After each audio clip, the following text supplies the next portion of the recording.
Em nome do Pai, do Filho e do Espírito Santo. Amém. Ave Maria, filha bem amada do Eterno Pai.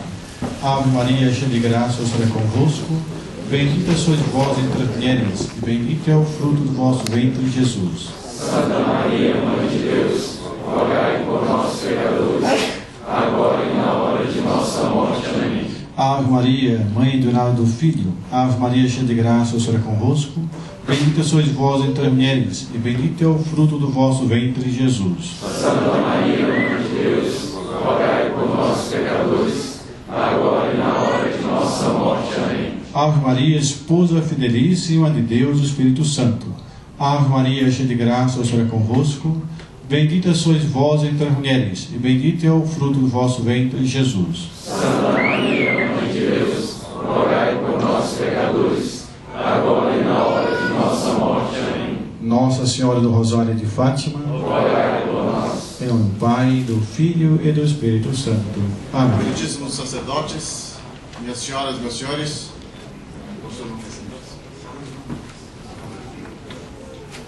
é com grande honra que eu tenho o privilégio, em nome da editora Ambientes e Costumes, de receber na capital federal o professor Roberto De Mattei. A afluência do público mostra que ele dispensa apresentações, tal como foi ontem em Recife, ontem no Rio de Janeiro. O tema, a denúncia que ele publicou em seu livro, no primeiro livro, o livro dele publicado no Brasil. Nós tínhamos tido outros títulos publicados em língua portuguesa, mas em Portugal. E logo 2 títulos, né? É preciso que se note. É de um tal interesse que nesse aniversário de 50 anos do Concílio Vaticano II, esse aniversário passaria pouco ou nada apercebido, não fosse essa denúncia minuciosa, concatenada, que ele faz do livro, que foi tão bem intitulado como Uma História Nunca Escrita. Tal como ele publicou, ninguém fez ainda uma obra desse gênero. E uma obra que, menos de 2 anos depois, gerou já um post-scriptum. O livro Apologia da Tradição é fruto do debate e da temática toda que o Concílio Vaticano II, Uma História Nunca Escrita, suscitou. Professor, somos todos ouvidos e bem-vindo à capital federal da República. Direito. Muito obrigado.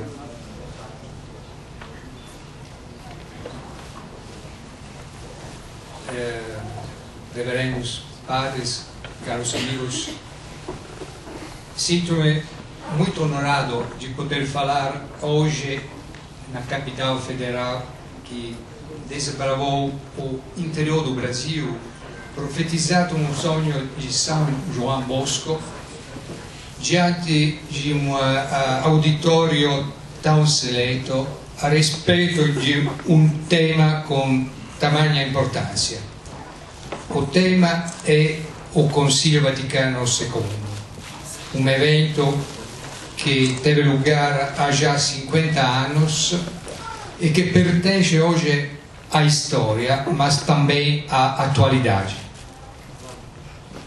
O Vaticano II foi de fato um evento epocale, um evento que abriu uma época na história da Igreja e do mundo. A verdade, porém, é que ainda não saímos dessa época. Sem o Vaticano II, não conseguimos compreender o Papa Francisco, não conseguimos compreender a crise na Igreja atual.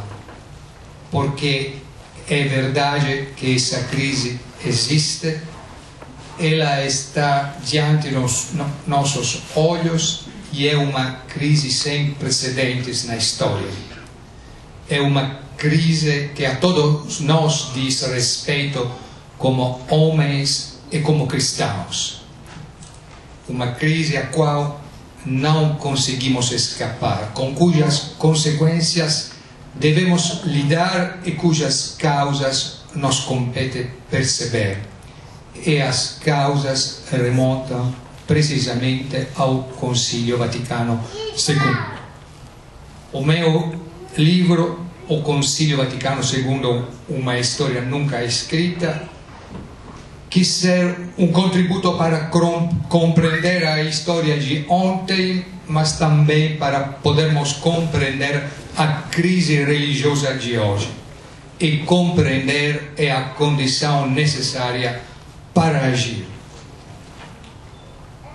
Nesta minha obra, pretendi reconstituir o que se passou em Roma durante os 3 anos que vão de 11 de outubro de 1962 a 8 de dezembro de 1965, quando 2.500 padres conciliares se reuniram sob a orientação primeiro de João XXIII e depois de Paulo VI no 21º concílio da história da Igreja.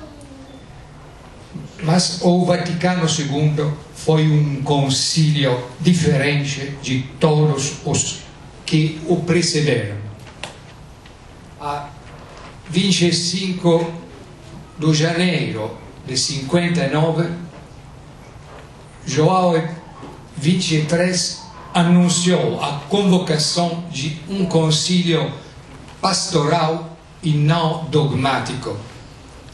No seu discurso de abertura explicava: uma coisa é o depósito ou as verdades da fé, outra coisa é o modo como são anunciadas. Este elemento pastoral é uma característica surpreendente, porque a dimensão pastoral em si mesma acidental e secundária relativamente à dimensão doutrinal acabou-se por se tornar prioritária, introduzindo uma revolução na linguagem e na mentalidade. O padre John O'Malley da Georgetown University definiu o Vaticano II como um evento linguístico, fazendo notar que as profissões de fé e os cânones foram substituídos por um gênero literário que chama epidíctico, ou seja, discursivo. A Igreja despojou-se das suas vestes dogmáticas e revestiu-se de uma nova indumentaria pastoral e discursiva, já não obrigatória nem definitiva. Mas usar termos diferentes dos do passado significa levar a cabo uma transformação cultural mais profunda do que possa parecer. O modo como algo se apresenta, o estilo como que algo se exprime, revela um modo de ser e de pensar. O estilo, escreve O'Malley, é a expressão última do significado. Pode-se acrescentar que a evolução na linguagem não consistiu apenas na alteração do significado das palavras, mas também na omissão de certos termos e conceitos. E haveria muitos exemplos para dar. Afirmar que o inferno está vazio, coisa que o concílio não fez, é certamente uma proposição temerária, se não mesmo herética. Omitir ou limitar ao máximo as referências ao inferno, como fez o concílio, não constitui uma proposição errônea, mas é uma omissão que abre caminho a um erro ainda mais grave que o do inferno vazio, a saber, a ideia de que o inferno não existe, porque não se fala dele e aquilo que é ignorado é como se não existisse. A partir do momento em que assumo uma linguagem simpática para não assustar as pessoas e decido deixar de falar no inferno, estou efetivamente a afastar a imagem do inferno e, portanto, a ideia de um castigo reservado àqueles que morrem em pecado mortal. Não estou pronunciando uma heresia, porque não estou a dizer que o inferno não existe, mas a minha omissão, o meu silêncio sobre o inferno provoca danos ainda maiores. Como efeito, se eu negasse abertamente o inferno, haveria certamente quem reagisse, reafirmando a ortodoxia. Mas se não falo sobre ele, a heresia impõe-se de forma mais insidiosa.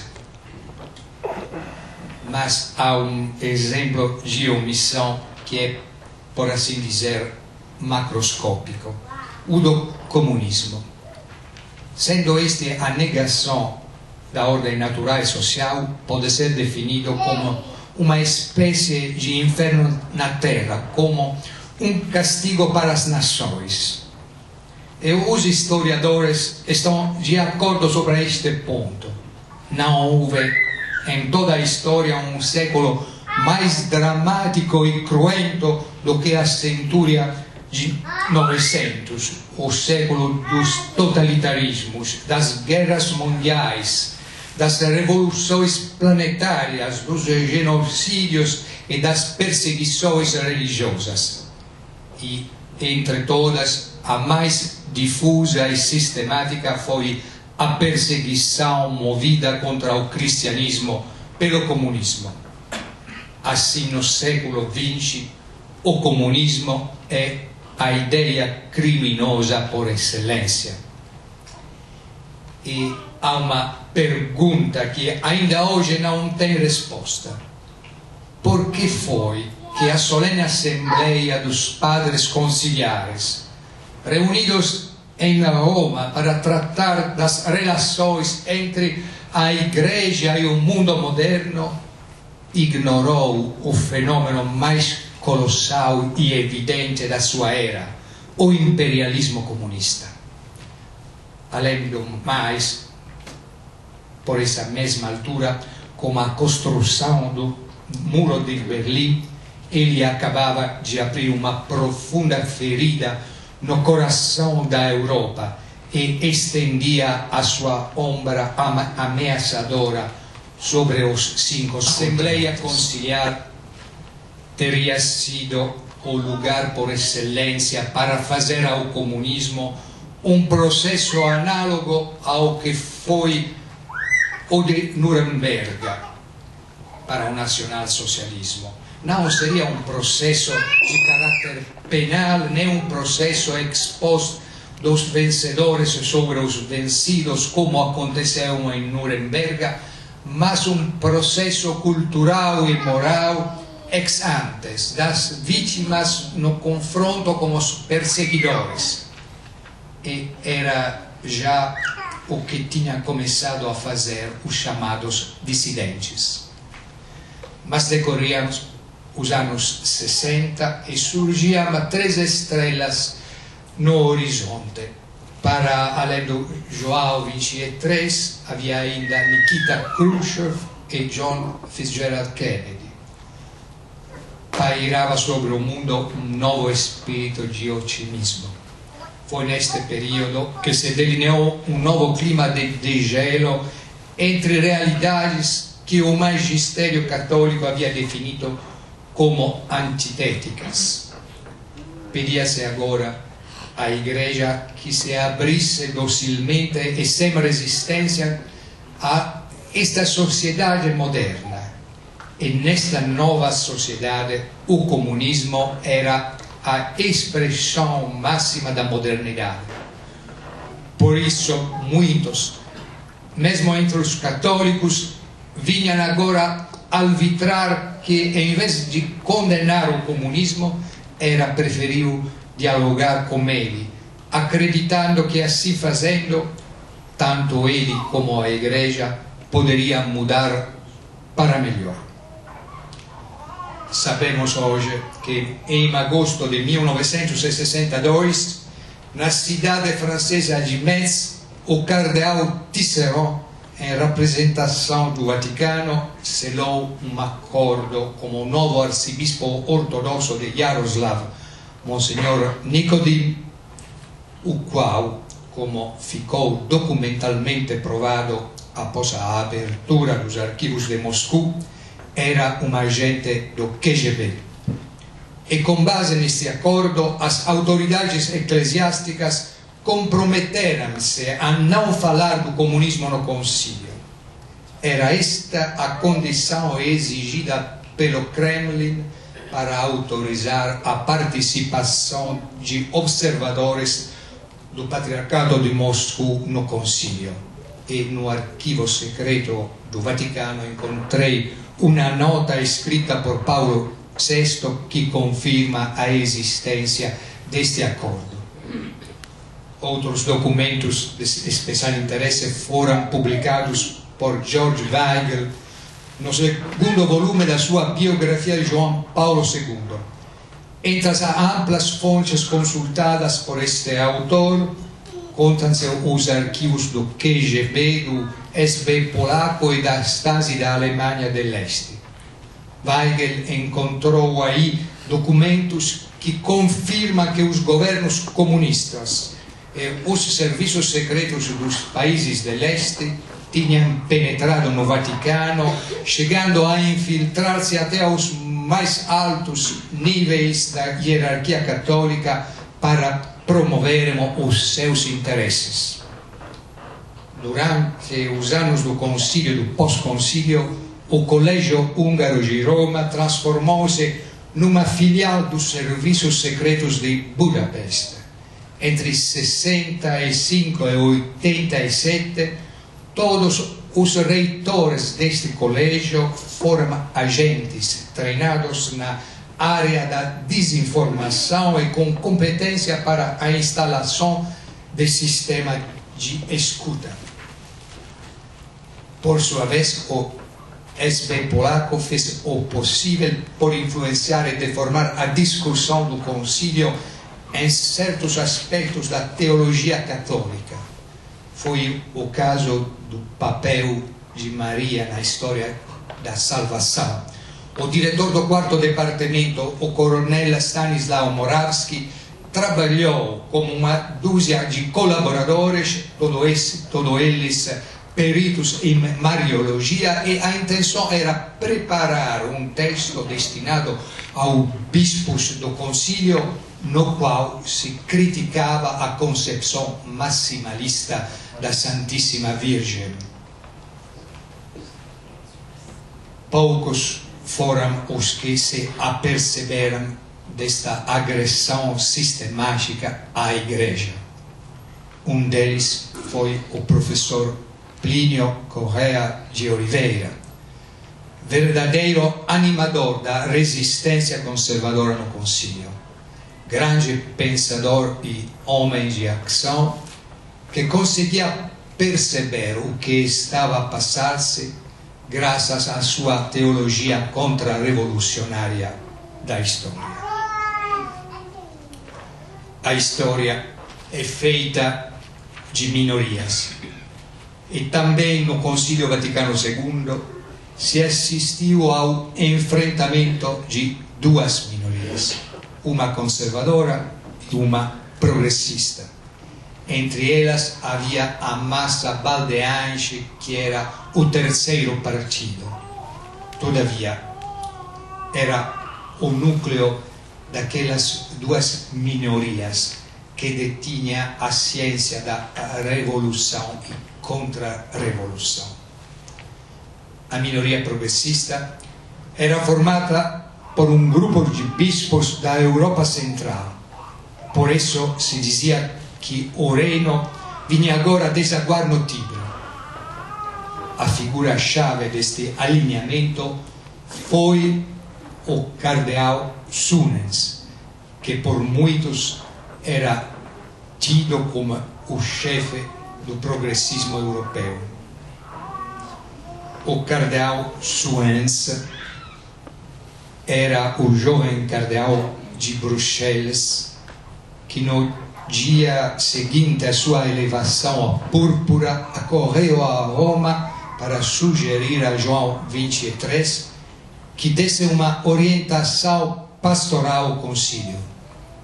Mas, sobretudo, era o homem que, desde o início do concílio, tinha estabelecido um pacto de ferro com Dom Helder Câmara, bispo auxiliar do Rio e depois bispo vermelho do Recife.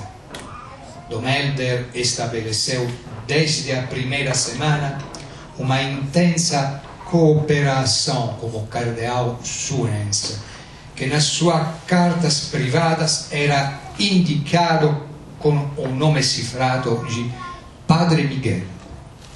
A nossa amizade nasceu logo nos primeiros dias do concílio, recorda o cardeal Suenens, referendo-se a Dom Helder, e ele escreve: este homem desempenhou um papel fundamental nos bastidores, embora nunca tenha tomado a palavra durante as sessões conciliares. E o tandem Câmara-Suenens será um dos motores ocultos da Assembleia Conciliar. Em carta ao padre José Oscar Beosso, o sacerdote belga François Huttard, professor na Universidade de Lovaina, mostrou detalhadamente a rede de contatos entre bispos e teólogos europeus e latino-americanos criada por Dom Helder Câmara, escrevendo: a rede que Dom Helder tinha estabelecido e para cuja constituição eu contribuí, compreendia bispos não só da América Latina, mas também de quase todos os países europeus, especialmente da Bélgica, dos Países Baixos, da França e da Alemanha, bem como de alguns países da Europa de Leste, em especial a Polônia, com Monsenhor Karol Wojtyła, e a Ásia, com Monsenhor Bi, arcebispo de Saigon, e Monsenhor Fernandes, arcebispo de Nova Delhi, e compreendia igualmente um certo número de teólogos como Schillebeck, Congar, de Lubac e Danielou. Fim da citação. Na primeira sessão do concílio, enquanto o partido anti-romano cerrava fileiras em torno de linhas estratégicas definidas com grande precisão, os conservadores não estavam ligados entre si, nem tinham estratégias. A exceção de um grupo inspirado por Plínio Correia de Oliveira, que se autodefinia como o Pequeno Comitê. E foi deste grupo que nasceu, entre a segunda e a terceira sessão, o Cetus Internationalis Patrum. Logo no mês de outubro, Plínio Correia de Oliveira instalou em Roma um secretariado composto por 14 pessoas que, seguindo ativamente os trabalhos da Assembleia, proporcionava um serviço eficaz aos dois bispos que lhe eram mais próximos, Dom Geraldo de Proença Sigot, arcebispo de Diamantina, e Dom Antônio de Castro Maier, bispo de Campos. Com o apoio organizativo e as sugestões estratégicas do professor Correia de Oliveira, os dois bispos brasileiros estabeleceram uma intensa série de contatos com os ambientes conservadores romanos. Em agosto de 63, Plínio Correia de Oliveira publicava um estudo com o título A Liberdade da Igreja no Estado Comunista, no qual se interrogava sobre a licitude da coexistência pacífica entre a Igreja e os regimes comunistas. Nele mostrava que os católicos não podiam aceitar o modus vivendi como comunismo que implicasse a renúncia a defesa dos seus direitos naturais, em especial o direito à propriedade privada, sancionado por 2 mandamentos, mas negado. No ensaio vieram juntar-se 2 importantes iniciativas sugeridas pelo pensador brasileiro. Na vigília da segunda sessão, Dom Geraldo Sigol e Dom Antônio Maier promoveram uma petição assinada por mais de 200 padres. Nela, os signatários pediam que o Santo Padre fizesse elaborar um esquema que se propusesse expor os erros do comunismo e do socialismo e os riscos de que a mentalidade católica se tornasse maleável a tais erros. A segunda iniciativa foi posta em prática por Dom Geraldo Sigol. A 3 de fevereiro de 64, entregou pessoalmente a Paulo VI uma outra petição, esta subscrita por 510 prelados de 78 países, e nela implorava-se que o pontífice, em união com todos os bispos, consagrasse o mundo e explicitamente a Rússia ao Imaculado Coração de Maria. As 2 iniciativas estavam naturalmente relacionadas e eram ambas escaldantes. A petição constituía 3 episódios de inconfundível importância na luta contra o comunismo. Mais tarde, o 9 de outubro de 65, surgiria a petição que já visava diretamente a condenação do comunismo.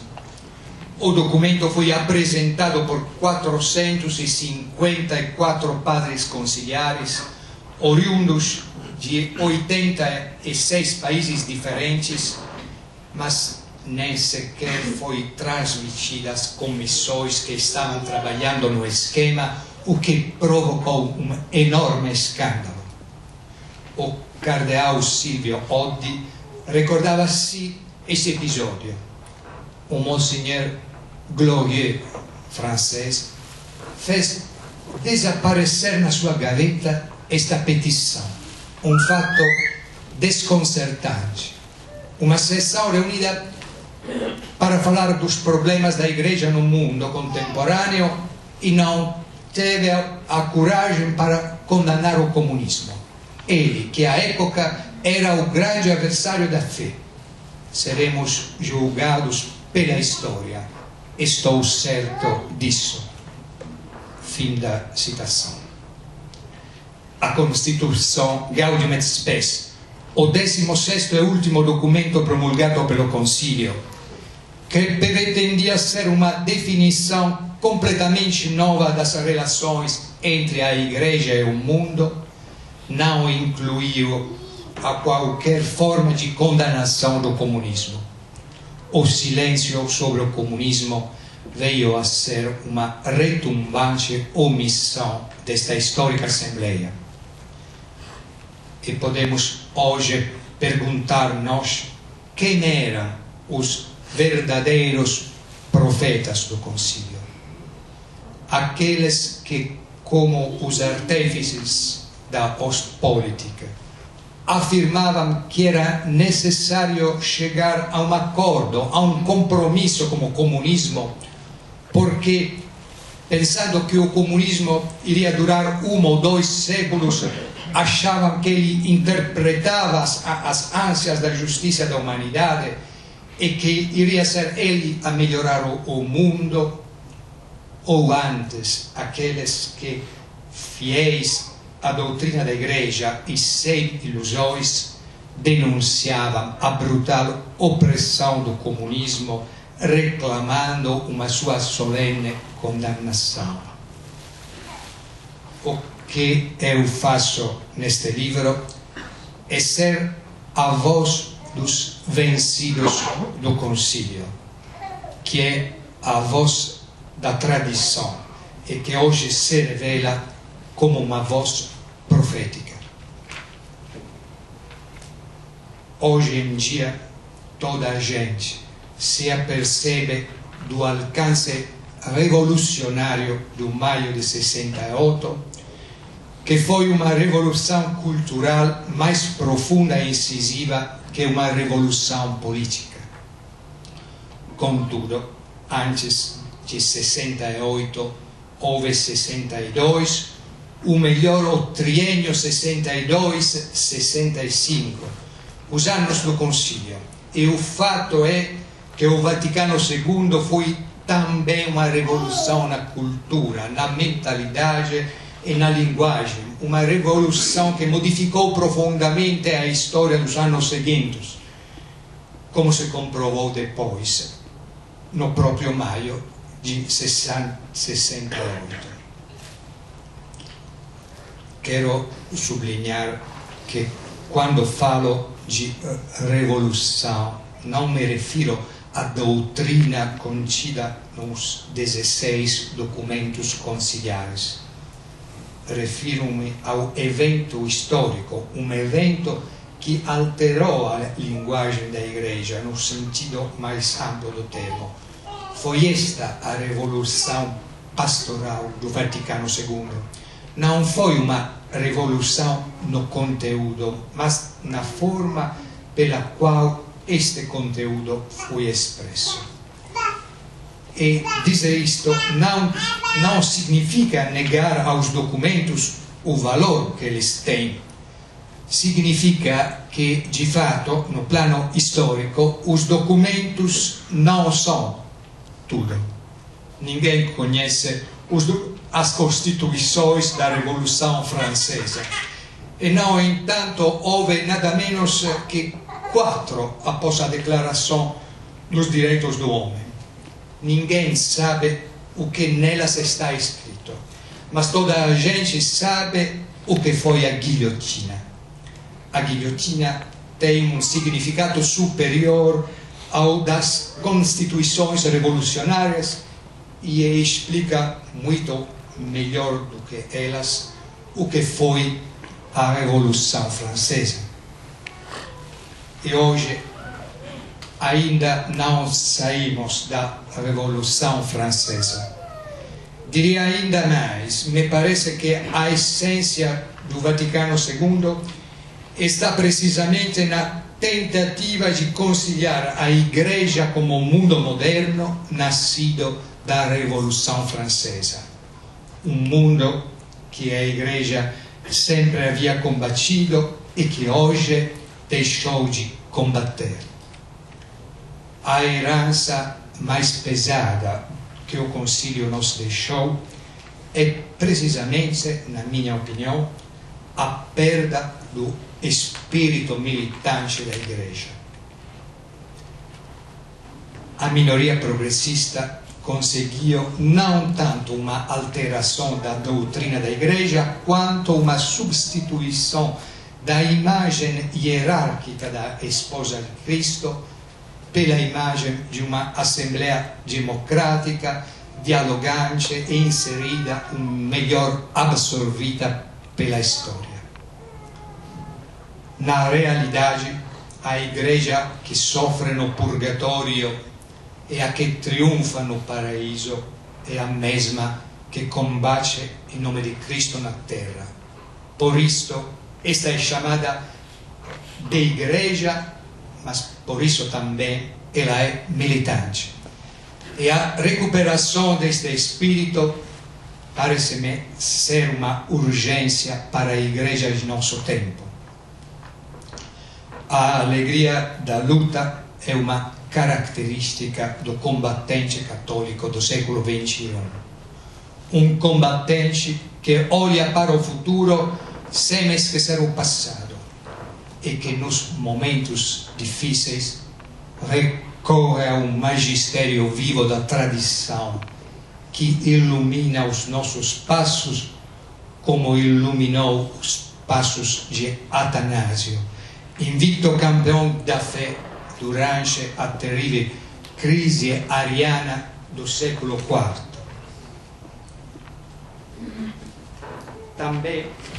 também hoje temos necessidade de protetores da tradição. E a lema Santo Atanásio, entre os seus possíveis patronos, gostaria de recordar Santa Teresa a Grande, aquela Santa Teresa que dizia que daria a vida pela mais pequena cerimônia da igreja. Quantas vidas teria dado, quanto sangue teria derramado Santa Teresa perante a devastação dos altares, o desmoronamento dos ritos, o clima de fúria iconoclasta e de ódio à tradição que nos rodeia.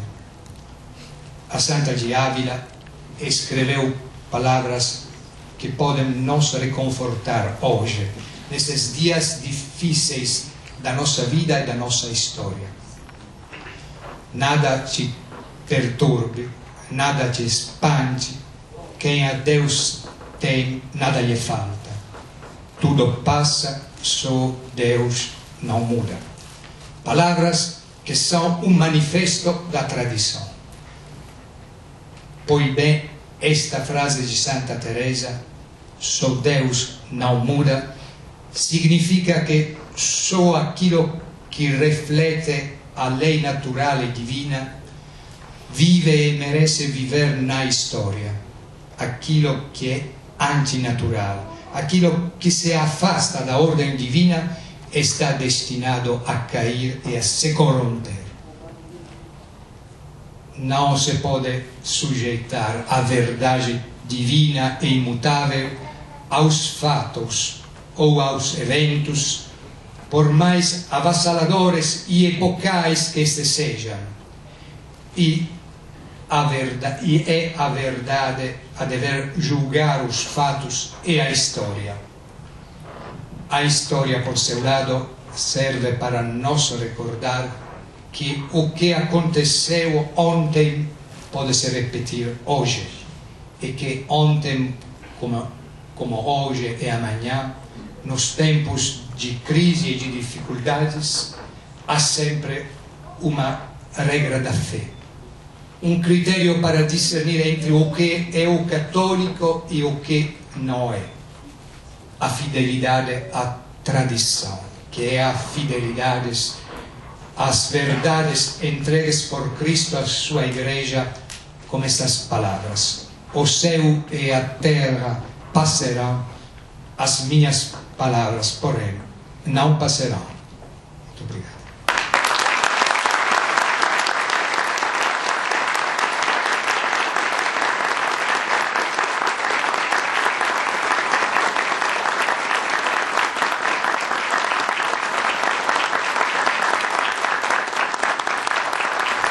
Muito obrigado, professor. Há perguntas já prontas?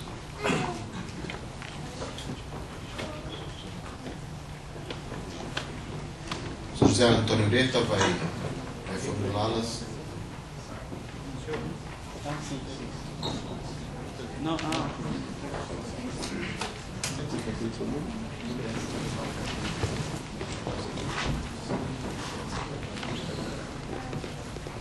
Caro professor, como interpretar que houve uma influência maior dos médios mediáticos do que dos próprios bispos que estavam no concílio?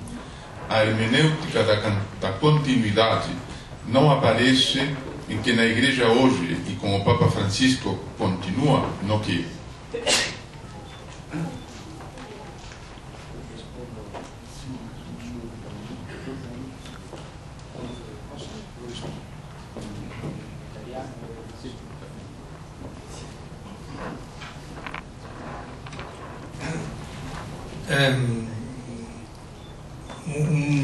No seu último discorso, o Papa Benedetto XVI, parlo in italiano,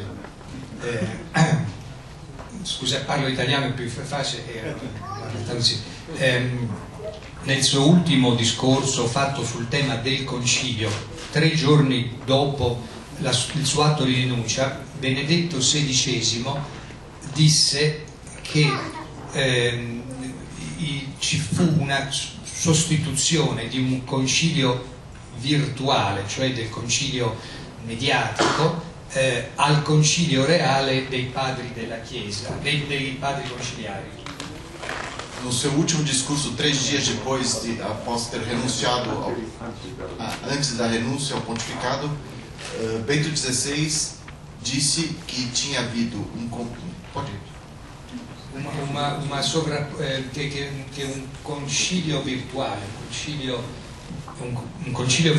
un concilio dei media ha prevalso sopra il concilio reale, e che il vero concilio è stato non il concilio dei media ma il concilio que então houve concílio da mídia que prevaleceu sobre o concílio real e que o concílio verdadeiro não era aquele que tinha sido publicado pela mídia. Ma o fatto è che il concilio virtuale è stato altrettanto reale del concilio dei padri, cioè nell'epoca della comunicazione in cui viviamo è vero, è reale tutto ciò che è comunicato, e quindi il concilio virtuale non è stato meno reale del concilio dei vescovi. Que o concílio mediático, aquele que a mídia propagou, ele não era concílio falso, porque na época da comunicação da mídia que reina sobre tudo, aquilo tinha sido realmente a expressão do que eles quiseram dizer durante o concílio. E quindi concilio dei padri, concilio dei vescovi e concilio dei media formano un solo evento che non si può separare. E quindi lo storico deve considerare l'evento nel suo complesso, non può separare i due concili, quello virtuale e quello reale. Então que o concílio dos padres e o virtual de fato formam uma só coisa, e o historiador não pode separar uma coisa da outra, ele deve considerar a coisa no seu conjunto. A pergunta que acaba de chegar cale bem neste momento. O Concílio Vaticano II foi mais positivo ou negativo?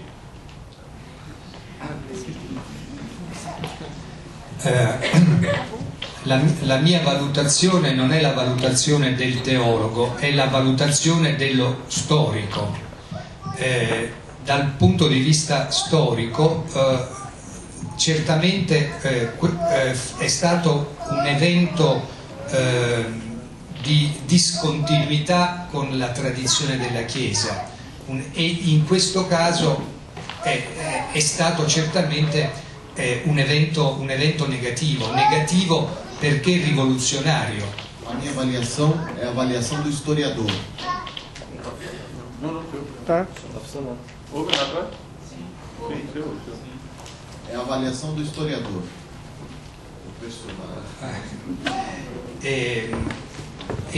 Dal punto di vista storico il Concilio Vaticano II è stato un momento di discontinuità. Do ponto di vista storico, o Concílio Vaticano II foi uma discontinuidade. Non è un giudizio teologico, è un giudizio storico. Non è un giuramento teologico, è un giuramento storico. E in quanto discontinuo con la tradizione della Chiesa è stato un evento negativo. E por ser discontinuo, in discontinuidade com a tradição da Igreja, é de si um evento negativo, um acontecimento negativo. O Papa Bento XVI quis fazer uma hermenêutica da continuidade do concílio, tentando reatar o concílio com a tradição. Como fica essa hermenêutica hoje com o Papa Francisco, que parece ter uma posição diferente de Bento XVI nesse respeito? Il Papa Benedetto XVI era un teologo, e in quanto teologo era molto interessato al dibattito teologico e al dibattito ermeneutico. Bento XVI era teólogo, e por ser teólogo, muito interessado no debate teológico e hermenêutico. Papa Francesco non è un teologo e non è interessato al discorso dell'ermeneutica. Já o Papa Francisco não é um teólogo e não está interessado no debate hermenêutico. E quindi la sua linea è una linea post-ermeneutica diversa da quella di Benedetto XVI. E sua linha, então, de conduta é uma linha pós-hermenêutica, diferente daquela de Bento XVI. Professor, do ponto de vista histórico, como o senhor avalia a iminente canonização do Papa João XXIII, sendo ele o protagonista da abertura que fez mergulhar a Igreja numa grave crise? Como poderia ostentar os pré-requisitos de santidade? E se há um interesse ideológico atrás da canonização? Sì.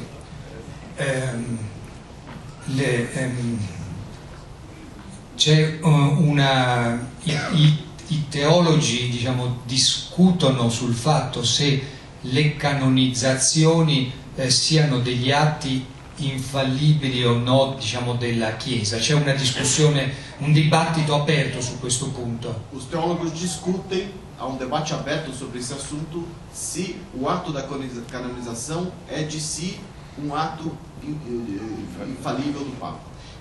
Io non credo che sia, personalmente non credo che sia un atto infallibile. Pessoalmente, eu não acredito que seja um ato È infalível.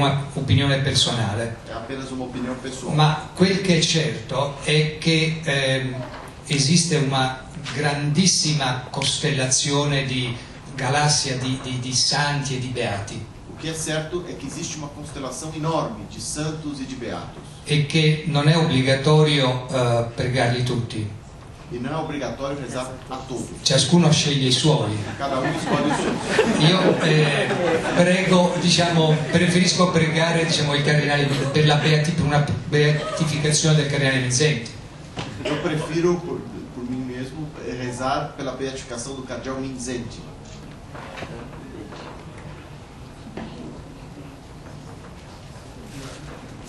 Na análise do senhor, até onde o segredo de Fátima tem relação com o Concílio Vaticano II?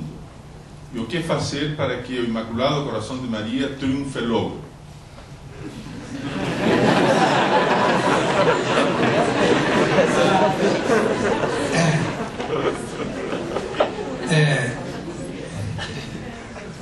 Tiene qualche è indubbia l'esistenza di una relazione, se non altro una relazione cronologica, per il fatto che la Madonna aveva disposto la rivelazione del terzo segreto negli anni 60.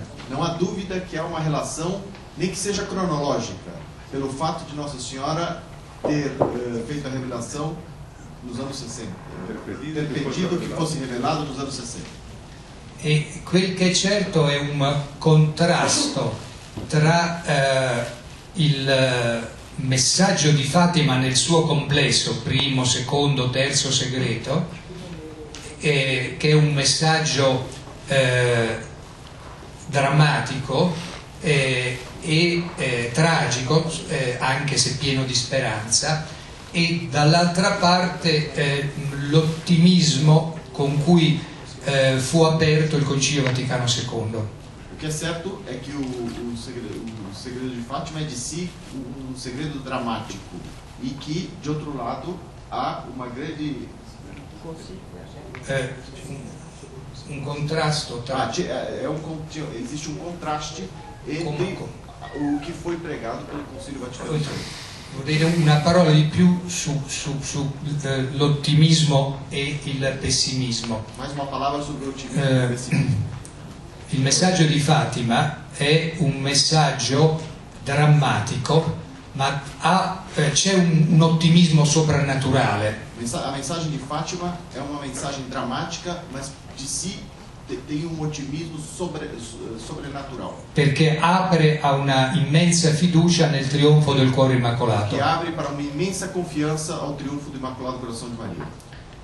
io ho l'impressione che l'ottimismo di Giovanni XXIII e dei padri conciliari Eu tenho a impressão que o otimismo de João 23 e dos padres conciliares non fosse un ottimismo soprannaturale, ma un ottimismo naturale, politico. não era um otimismo sobrenatural, mas um otimismo natural, politico. E questo ottimismo è stato drammaticamente smentito, contraddetto da quello che è successo nei 50 anni successivi. E esse otimismo foi dramaticamente contradito nos anos que se sucederam. Per questo oggi la voce di Fatima è una voce ancora più profetica e attuale di 50 anni fa. E é por isso que a voz de Fátima é ainda mais profética do que há 50 anos Porque atrás. estamos falando de Nossa Senhora, uma pergunta a respeito dela, caiu bem. Antes do Concílio Vaticano II, vários bispos exprimiram vota, plural de vota é voti, pedindo a definição do dogma da mediação universal de Maria e o papel dela como corredentora e advogada do gênero humano.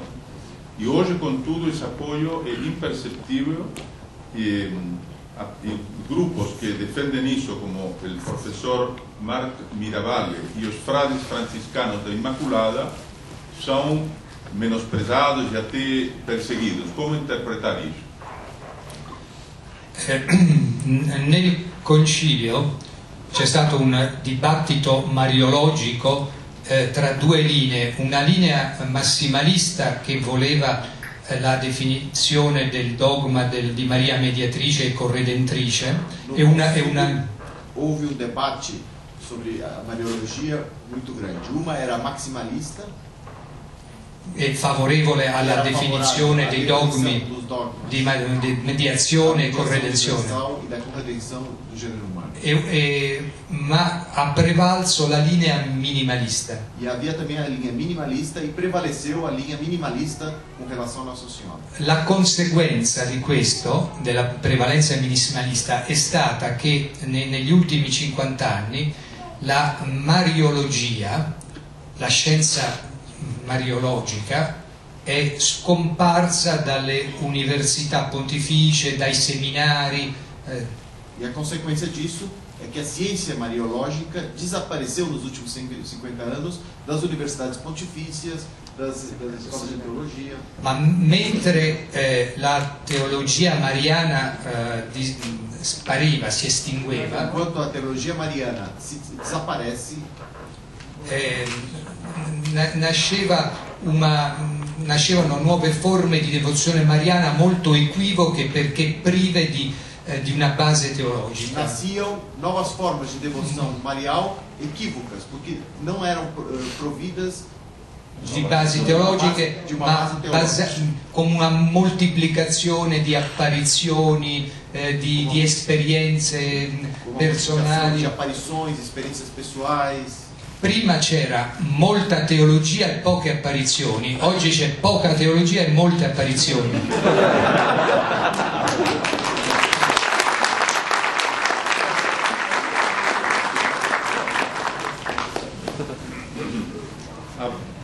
Algumas perguntas a respeito de Monsenhor Marcel Lefebvre e a Fraternidade Sacerdotal São Pio X.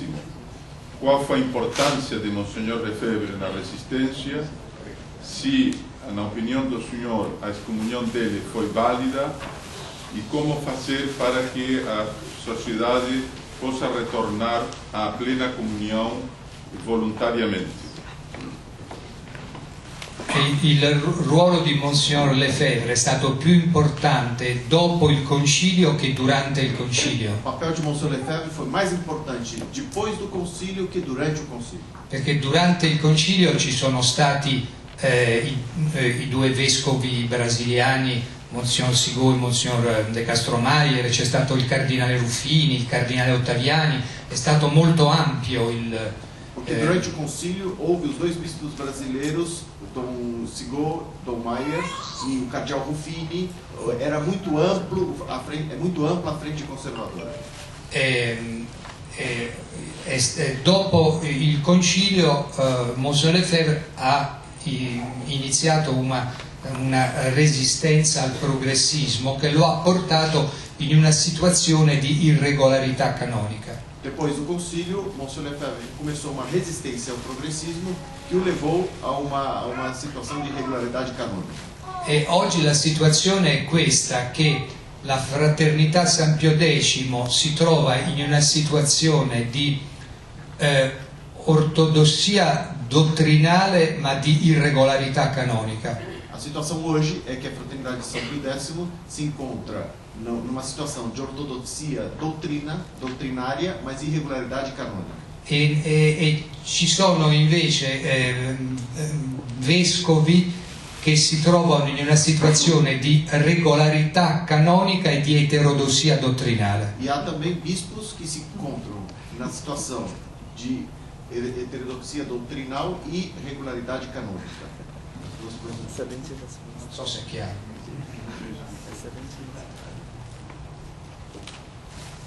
E nesse sentido, uma pergunta é se o senhor poderia comentar sobre o caso dos franciscanos da Imaculada, apenas pelo fato deles terem optado por celebrar também o rito tradicional, serem perseguidos da maneira como estão sendo perseguidos. I francescani dell'Immacolata sono perseguitati non solo per la celebrazione del rito tradizionale, Os franciscanos da Imaculada não são somente perseguidos por causa da celebração da missa tradicional, ma anche perché seguono una regola austera, mas também porque segue uma regra austera, fanno una vita penitente, tem uma vida penitente, hanno una concezione mariologica massimalista, tem uma concepção mariológica maximalista, credono nell'inferno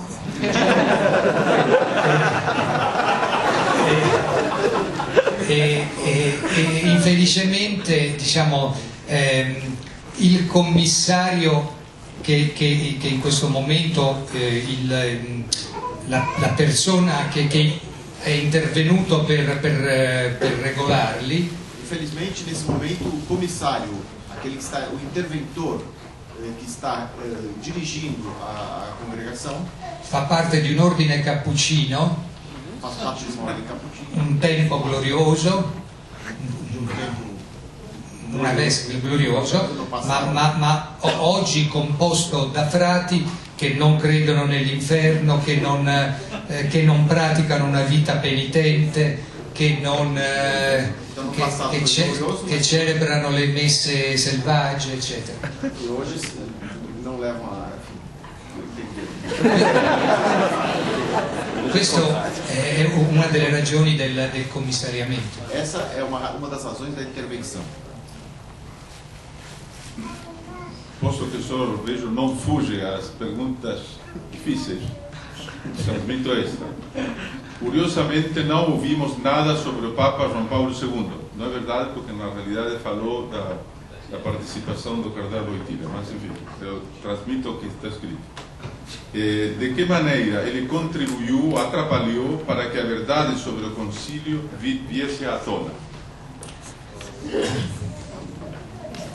Giovanni Paolo II, cioè il cardinale Wojtyła, scegliendo per sé il nome di Giovanni Paolo II, volle affermare una continuità del suo pontificato con quello del concilio. Ao escolher para si o nome de João Paulo II, ele quis demonstrar uma continuidade aos papas do concílio.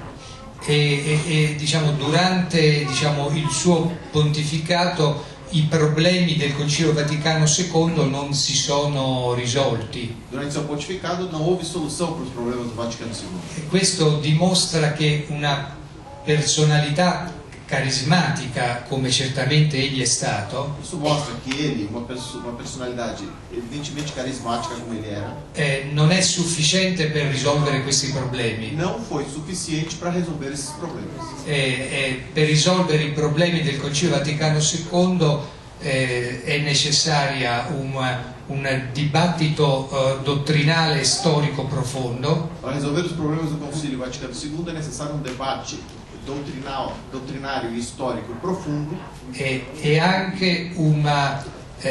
anche delle scelte eroiche da parte della Chiesa, e também através de escolhas heróicas por parte da Igreja. perché una revisione degli errori del Concilio Vaticano II porterebbe sicuramente a una persecuzione della Chiesa da parte del mondo. Porque uma revisão das escolhas do Concílio Vaticano II levaria a Igreja a uma grande perseguição da parte do mundo. Eu me permito de fazer uma pergunta minha. Na semana passada, os bispos holandeses fizeram a visita ad limina a Roma, a visita que eles fazem cada 5 anos. Um dos temas que tiveram que tratar com o Papa Francisco foi o que fazer para apressar o fechamento de 2/3 das 1.500 igrejas da Holanda que hoje não têm mais fiéis que as frequentam. E na conversa com os bispos, o Papa disse para eles que o concílio tinha sido aplicado só a metade e que faltava agora aplicar a outra metade. Então minha pergunta é o que o senhor imagina que aconteceria se a outra metade do concílio ainda fosse aplicada? Sarebbe l'estinzione del cattolicesimo nella Olanda, ma Seria a extinção do catolicismo na Holanda. ma più di questo,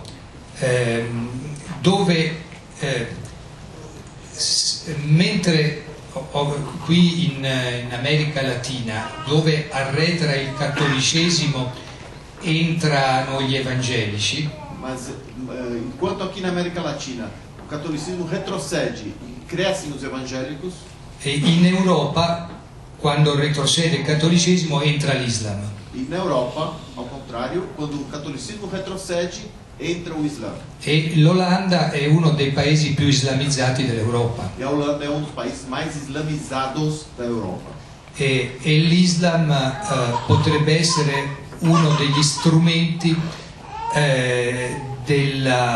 di un castigo per una Chiesa che rinunzi alla sua identità. E o Islã seria então um castigo para uma igreja que renuncia à sua identidade. Mais 2 perguntas e passamos às dedicatórias por causa do avançado da hora. Uma última pergunta apenas. Professor De Mattei, gostaria que o senhor tratasse um pouco mais sobre o discurso epidítico, pois na página 11 do novo livro, os senhores todos vão comprar não só um exemplar, mas vários para dar de presente para seus amigos no Natal. Na página 11 do novo livro ele foi definido como demonstrativo e em sua brilhante exposição o senhor o definiu como discursivo. Non so nella lingua, diciamo così, portoghese qual è esattamente la differenza, ma Eu não percebo exatamente a diferença na língua portuguesa. ma quel che è certo è che il discorso epidittico si contrappone al discorso definitorio. Mas o certo é que o discurso epidídico se contrapõe Al discorso definitorio. ao discurso definidor. Il discorso definitorio è quello che punta a chiarire i termini, a essere chiaro, preciso e non equivoco. O discurso definidor é aquele que foca, que marcha para uma definição sem equívoco. Il discorso epidittico è più letterario, è più evocativo, Já o epidídico é literário, esortativo e lascia dei margini di equivoco per sua natura. e deixa por natureza margens para equívocos, pela sua própria natura. Questa è l'ultima. Então, o senhor admite que nos documentos do Vaticano II há ambiguidades doutrinárias? Credo che questo non lo ammetto solo io, ma lo ammette anche Benedetto XVI, perché nel momento in cui parla di una ermeneutica della continuità, e l'ermeneutica è la interpretazione. Não sou só eu que admito isso. Bento XVI também admite quando ele fala da hermenêutica da continuidade. L'ermeneutica significa interpretazione. Hermenêutica significa interpretação. E non c'è bisogno di interpretare quello che è chiaro, si interpreta solo quello che è oscuro. Não há necessidade de se interpretar aquilo que está claro, só se interpreta aquilo que é obscuro. E il fatto è che oggi ci sono molte, se oggi esistono diverse ermeneutiche, diverse interpretazioni, questo vuol dire che esiste un equivoco. Se hoje então existem diversas interpretações, diversas hermenêuticas, é porque há equívoco. La vostra presenza in questa sala, così come già ieri a Recife, il giorno prima a Rio, A sua presença nessa sala, como ontem em Recife e o dia anterior no Rio, una presenza che è soprattutto di giovani, uma presença marcada pela juventude, mostra che la vita e il futuro sono qui, dove sono tra di noi, mostra que a vida e o futuro estão aqui, está entre nós. perché nei momenti diciamo di crisi lo Spirito Santo non assiste solo, ma non solo nei momenti di crisi, anche nella vita ordinaria della Chiesa lo Spirito Santo non assiste solo il Papa, i vescovi e i sacerdoti. Nos momentos de crise, o Espírito Santo não assiste somente os papas, os bispos, os sacerdotes, Ma circola in tutto il corpo mistico, mas circula em todo o corpo místico. e se si abbassa da una parte si alza dall'altra. E se desce de um lado, sobe de outro. E oggi si alza soprattutto tra i giovani, soprattutto tra i laici e forse tra le donne più che tra gli uomini. E hoje isso cresce mais entre os jovens, mais entre os leigos, talvez mais entre as senhoras do que os homens. E questa è una ragione, diciamo così, di grande fiducia nel futuro, perché significa che la Chiesa vive e le porte dell'inferno non prevarranno su di essa. É uma razão de grande confiança no futuro, porque mostra que as portas do inferno não prevalecerão sobre ela.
Ora pro nobis Sancta Dei Celestri.